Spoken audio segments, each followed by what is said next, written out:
Oh, yan, yan. Diyan lang lumalabas ang tubig. Dito sa ilalim makikita mo yan. Kasi sara na ito. Ito yung sinasabing mechanical seal ng Honda. Nadudurog ito pagkatagalan.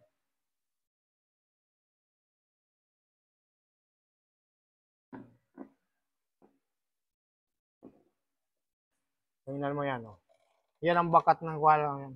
Ang ginamit na coolant nito, yung kulay pula. Yan, oh, may yung kulay. Pag mainit na yung radiator o makina at wala nang laman ng tubig, ito, nasusira ito. Kaya tingnan natin baka sira yan. Yung ano, ang tawag dyan. Ito, parang ang tawag dito.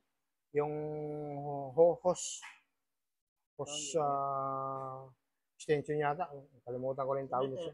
Ito na, may o-ring kasi yan dito sa loob. Tapos napuputol ang area na yun. Nagkrak-crack.